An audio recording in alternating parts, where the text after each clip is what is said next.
Sabi ko, pinapanalangin ko na ano na naman kaya yung sasabihin, ano na naman kaya yung message ng Panginoon. Kasi natatanda ko parang ikatlo ko ng pagsasalita ngayon para sa ating mga pastors. So,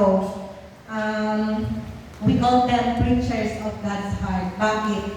Dahil sila yung nag-answer, sumagot sa highest calling ng ating Panginoon Jesucristo. Yun yung ipagpatuloy yung mission niya dito sa lupa. Nung nandito sa lupa ang Panginoon, He preached the good news. At nagpakita siya ng pagmamahal. Hindi lang sa mga mayayaman, kundi mas higit yung puso niya dun sa mga heartbroken, dun sa mga may sakit, dun sa mga makasalanan. Higit niya yung minahal. Mas higit yung puso niya doon. At ipinamalita niya yung magandang balita na kaligtasan. Kaya siya dumating dito sa lupa. At yun, yung mga kapatid, yun yung patuloy na ginagawa ng ating mga pastor. Sila yung nagpapatuloy ng kanyang mission dito sa lupa. Bago siya bumalik sa langit, meron siyang utos. Hindi lang siya basta nag-suggest na gawin mo ito, kundi isang commission, tagubilin. Ano yung tagubilin na yun? Sinabi niya sa Mark 16:15, "Go into the world and preach the gospel to all creation." Humayo kayo at ipamalita, ipangaral ang ebanghelyo ng Panginoon sa sangkatauhan. Yun na yun yung ginagawa ng ating mga pastor na yun. They preach what Jesus preached. They love whom Jesus loved, and they live what Jesus lived. Kaya sila ay tinawag na preachers of His heart. Number one, they preach what Jesus preached. They preach the gospel of salvation. Yung message ng Panginoon ay simple, pero life-challenging, life-changing. Challenge at isang challenge sa atin at isang pagbabago. Yun yung salvation. Dahil sinabi niya sa Matthew 4:17, "Repent, for the kingdom of heaven is near." Magsisi tayo sa ating mga kasalanan dahil malapit na yung pagdating ng ating Panginoon Jesucristo. Yun yung patuloy natin naririnig na pinipreach sa atin ng ating mga pastor. They preach what Jesus preached. Palagi sinasabi ni Mama Kay, nung bata pa siya, naririnig niya na malapit na dumating ang Panginoon. Hanggang ngayon, na matanda na siya, yun pa rin yung pinamamalita ng ating mga pastors. Ibig sabihin mo, nung bata ka sinasabi na yun, mas malapit na naman ngayon, mga kapatid. We are on the last days. Kaya anong gagawin natin? Repent. Tayo ay magsisi na, hindi lang basta magsisi yung repent kakagsan, kundi yung talikuran natin, yung ating mga dating gawin. Huwag natin baliwalain yung ginawa ng Panginoong Jesucristo sa krus ng Kalbaryo, mga kapatid. Huwag natin baliwalain yung kamatayan niya upang tayo ay maligtas sa ating mga kasalanan. Ayaw ng Panginoon na may mawawala sa atin. Yun din ngayon yung nais ng ating mga pastors na ayaw nila na mawala sa atin. Sila yung mga shepherds, kagaya ng sabi ni Sister Gigi kanina. Sabi ko nung nagsalita siya, tapos na naman yung preaching. Dahil ang ganda na naman, sabi ko sa kanya, ayaw mo rin sis, ano ko sa kanya na ako pala yung mag-preach sa Sunday. Sabi na sa akin, oo, ikaw na yung kaya niyan. Sabi ko, hindi kaya mo din. Akala niya hindi na kaya po natin lahat. Let us preach the gospel. Para sa kaligtasan ng mga taong hindi pa nakakakilala sa Kanya. Yun po yung ginagawa ng ating mga pastor. Kailangan natin paniwalaan kung ano yung ginawa ng Diyos sa krus ng Kalbaryo. Pagsisihan yung ating mga kasalanan, talikuran ng mga kasalanan at tanggapin siya bilang ating Diyos na tagapagligtas. Hantayong mabaliwalaan kakagsan kasi kamatayan ng Apo sa tayo ng Jesucristo. Hantayong mabaliwalaan na ginirigrigan hindi pa pastor kayo. Kamang isang sagana, iti-preaching na every Sunday na rigan kakagsan. Iti-imbaga naman ng Sunday na siya sa anak makaturugan. 1 week na anak makaturugan. Kasi kaya kakagsan maririn ang aderin nata. Ikan kararag kumot kanya ibagada iti-domingo at nung iti-kasta ibawang may sa kanya tayo at mapapigsa. Diman? Tanawan, timayaw awan, diman? Kasi kaya tararami din dahil pastor kayo. They preach what Jesus preached. Amen. So sa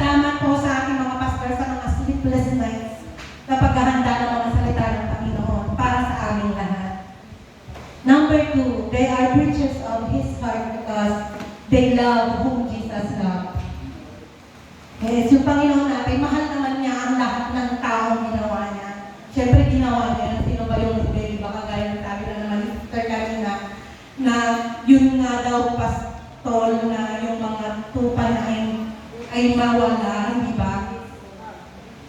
Siya pa kaya, ang Panginoon pa kaya na gumawa sa atin. Mahal na tayong lahat, pero higit yung puso niya doon sa mga makasalanan, doon sa mga nasasaktan, doon sa mga mahihina. Nandun yung puso ng ating Panginoon. Nakisalamuha siya nung nandito siya sa lupa. Nakisalamuha siya sa mga makasalanan. Nakisalamuha siya dun sa mga may sakit. Nakisalamuha siya sa mga tax, nakikaya siya sa tax collector, di ba? He walked with them. Dahil nandun yung puso niya, nais niya, maligtas sila, gumaling sila. Amen. Ganun din po yung ginagawa ng ating mga pastor. Di ba? Sa ating na mga matitigas ang ulo, hindi sila nagsasawa sa atin. They pray for us. Pinapanalangin nila tayo. Naalala ko na naman si Mama Clayne na lagi niyang sinasabi, pero nagsasalita siya na ang panalangin niya, malipod, gaya, agigagalaon, abaga ka na ginganang yan, awan lablag pasan na. Ngay karkarara na tayo, kasi yung ate ka, kaya yung garo tayo nga namin. Nagsagot po nga, nagsagot tayo pa yung karara na. Di tayo pa may karara, gore, di ba? Di tayo mong dagiti pa pastor tayo. Di ka nga malipatan kay karara na tayo. Amen. Madali may sa pastor na lalo na, kasi nagdamot ang hindi puso kung madala ka talaga na di pag-ibagbaga ang hindi problema. Kaya nalaga hindi pag-ibagbaga ang problema. Amin may pagkakanya na orin mo dato may puso ko, may pagkakawin kanyana. Anya, nung iso na ng palpalakan iti bagay. Lasday, managayan may sa pastor kaaksan. They comfort us. Ino-comfort nila tayo sa panahon na tayo ay nasasaktan, na tayo ay nanghihina, pinapalakas nila tayo, ginagay nila tayo kung tayo man ay nawawala. Lord, tayo ni awan na sa kita yung titutugaw tayo, makita naman ka, ikararag na tayo, adi kapag napasoran nawawala, ichat na, o na naman, tawag tayo. Diba? Kasi dahil dati pa nagayagdakan na tayo kakabsat, na nuawan tayo, mayawawan tayo, masaksakan na mo kakabsat mo, kasi problema tayo, no? Ada iti mayawawan na si tayo nagkasla tupada no dati mayawawan madanagan na makakasat ikarkararag na tayo uray no di tayo maamungan kay ngararamihan na ala jay da even in our success makipagsay-saya na uray si tayo kaya success makipagsay-saya na no makikita na nagiging post tayo wow tulala ni Mama kayong wow proud na nila kayo kasi sila kakabsat kasi hindi puso na kita pastor makipagsay-saya na every time na masaya tayo hanggang nakadalikan panahon na masaksaktan tayo even in celebration nandun yung puso nila para sa atin hindi sila napapagod kahit na minsan sila man ay may sarili ding problema diba? Kahit sila minsan nangihina rin pero hindi sila napapagod sa pagmamahal nila pananalangin nila para sa atin ganon yung nire-reflect nila yung Jesus love every day sa kanilang mga buhay. Yung service, yung genuine care nila para sa atin, selfless yun. Mga kapatid na nagpuplo dito sa church, alam ko nararamdaman ng bawat isa sa atin. Amen. Nararamdaman po ba natin yung pagmamahal nila? Pero blessed tayo ako sa tahan na may sa pastor tayo dito ay na mga ikarkaharagan na kayo. Wala naman sa tayo ni Sister Gigi na nagmayan mo na maritinam. Oray nyo hamong na maritin na tayo. Na every kararag na maritin na tayo kakabsatan. Hindi dumadali matatanggot tayo oray. Sinuno oray kakabsot tayo kung pumisa tayo. Gawin, isugay kararag na tayo oray na tayo mo. So that's the love na kasilali na nagayat ng ating Diyos. They are creatures of His heart because they love whom Jesus loved. Number 3, they live what Jesus did. Narigat ka agsat, hindi pa nagbiyan iti may mga pastor. May silang itong preaching na ito, pero alam ko na nararamdaman natin yung presence ng Panginoon dahil sa ating mga pastor. Yung service nila, yung sacrifices nila, yung paglilingkod at sakripisyo ay hindi mababayaran mga kapatid. Yung preaching, ang hirap kong gumawa ng isang preach, ikarkaraan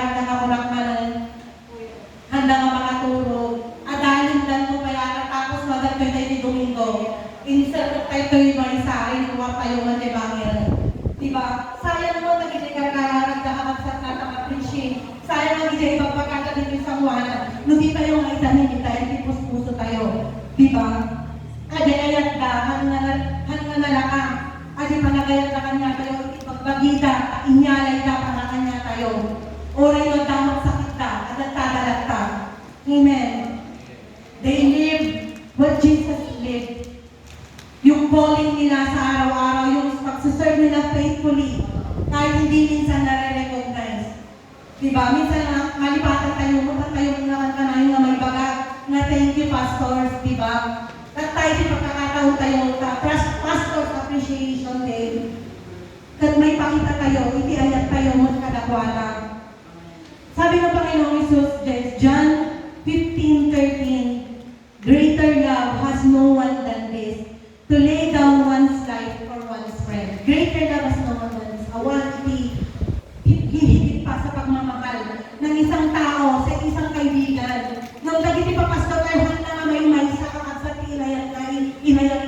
inayat ka, itunggal may isa ka tayo. Sa mga kahinaan natin, sa mga pagkukulang natin, sa mga kasalanan natin, minamahal nila tayo. Yun yung ginagawa nilang service for God's people. Amen. So, napakahirap po, mga kapatid, magmahal ng makasalanan. Di ba? Nag-relat mo na tumatat yung baso. Hindi ka tumatat na ayat ko. Namis ko dahil pagpakita dati ayat na ka dati, kahanda kaya, nga tumapuraw ka na kayo. Amen. Hanta yung maiyanin alam tayo karamitan ka. So, dati conclusion tayo dito yung kakabsat na si tayo i-appreciate tayo, hindi pa pastor tayo, hindi tayo nga daw. Hanta yung malipatan, huwag natin kalimutan. Hindi lang sila mga leaders. They are living example of Jesus' mission. Dahil sa kanilang mga preaching, naririnig natin yung salita ng ating Panginoong Kristo. Naririnig natin yung boses ng ating Panginoong Kristo. Dahil sa kanilang mga pagmamahal, nararamdaman din natin yung pagmamahal nila. Alam ko na bawat isa sa atin nararamdaman natin yun. So let us honor them, hindi lang sa salita, hindi lang sa pagsasalita natin sila ino-honor. Kundi sa mga prayer, kailangan din sila ng panalangin natin, mga kapatid. Kailangan nila yung suporta natin, yung obedience natin. Tsaka minag, nagatuman na kagkan mo titiulog na hanang mga kanayong na sumusulog kay bagbagala. Amok ka tunggal may saka na tayo at dahil kas dyan na panguno. But then, yung prayer and support natin and obedience sa kanila, kailangan po nila yun. Dahil yun din po, sabi nga ni Mama Kahine, Pastora Liza kanina sa, kahalo-halo ba yung kanina doon sa post niya. Tayo daw yung lakas nila. Tayong mga anak ng Diyos. Ngayon pas pastora nakakasal si tayo, hindi tigsada. Brother, kasawa ni Madam Apple, Brother Norman. So, di ba nagyaman tayo yung papastor kakasal? Handang na prayers, handang na obedience, but then, we will also carry the mission forward. Carry the mission forward na mga natagamin. Kung may natanggap tayong blessing, at sasabihin mong nagbigay sa atin na huwag mo nang ibalik sa akin, kundi ipamahagi mo rin. Yung mga ginagawa ng mga pastor natin, kaya din po natin gawin, mga kapatid. We can also preach what Jesus preached and love what Jesus loved. Dahil kung makikita ng mundo na tayo ay ligtas, tulungan po natin ang ating mga pastors sa kanilang mission. Hindi lang po sila yung may mission nito. Dahil ang salita ng Panginoon, go into the world and preach the gospel to all creation. Hindi lang po ito para sa kanila. Kundi ito po ay tawag para sa lahat na sa atin na tumanggap at nakakilala sa ating Panginoong Kristo dahil ayaw ng Panginoon na may mawawalang kaluluwa. Nais niya, ang bawat kaluluwa ay maligtas. Amen. So tulungan po natin ang ating mga pastors. Let us also carry the mission forward. Awitin po natin ang mga awit na nagsasabi, heart of a servant. Tumayo po tayo. Magkaroon po tayo ng heart of a servant, mga kapatid, upang matulungan natin ang ating mga pastors sa mission na ito. Praise God.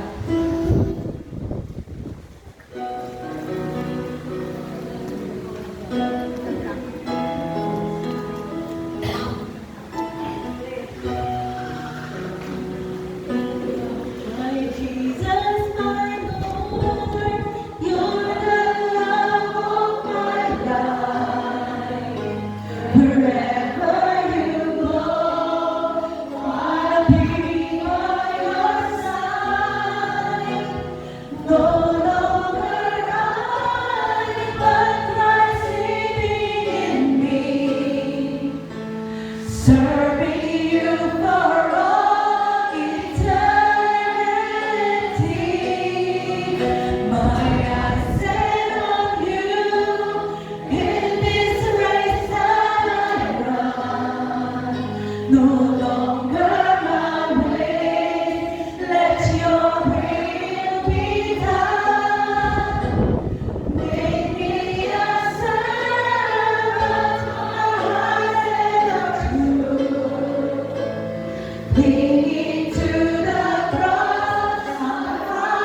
Panginoon, ulit alam namin, Panginoon, na ito po ay naitatanim namin sa aming mga puso and we will carry it on. Salamat sa buhay ng aming mga pastor, Panginoon, na hindi nagsasawa, Panginoon, na we praise yung gospel sa bawat isa sa amin upang wala akong mawala, Panginoon, sa inyong pong mga anak. Salamat sa kanilang pagmamahalan sa Pilipinas. Salamat sa kanilang mga buhay, O Lord, na ibinigay nila sa mission na ibinigay mo, Panginoon, upang marami po ang maligtas, Panginoon, sa mundo ito. Dalangin po namin, Panginoon, na ingatan niyo po ang kanilang mga buhay, O God. Ingatan niyo po sila sa lahat ng kanilang mga ginagawa, sa lahat ng kanilang mga pinupuntahan, O Lord. And continue, O God, na gamitin niyo po sila, O Lord, maipinig and effectively sa inyong pumubasan, O God. Upang sa gayon, Panginoon, ay mas marami pa pong makakilala sa iyo, mas marami pa pong maligtas, O God, dahil sa kanilang mga buhay. Bless them, O God, sa lahat ng aspeto ng kanilang mga buhay, O God. Alam po namin, Panginoon, na nangihina rin po sila. May mga problema din po sila, nakakaramdam din po sila ng sakit. But then, O God, we pray, O God, to bless them. So physical na pangangatawan po nila, Panginoon. Pagalingin niyo po ang anumang sakit na nararamdaman nila. Emotionally, O God, alam namin may mga problema din sila. Ikaw po, Panginoon, ang tumulong sa kanila at magpalakas sa kanilang mga kalooban. Sorry po, Panginoon, patuloy na mag-alaga sa kanila, O God. Dahil marami po kami nang inaalagaan nila. Kailangan din po nila yung aruga mo, O God. Continue to bless them, O God, spiritually, na mas magamit pa po sila, Panginoon. Salamat din po sa mga miyembro, Panginoon, ng iglesia nito na nakarinig sa iyong mga salita. Let us, O God, carry this mission forward. Let us have this heart of a servant, O Lord. At Panginoon, ang mga nakakilala sa iyo, O God, ay magpatuloy naman ako ng tumigil. Salamat, O God, sa mga salita mo. At patuloy lamang na ikaw ang maitaas sa aming mga buwan. Ito po ang aming samot dala sa kapangyarihan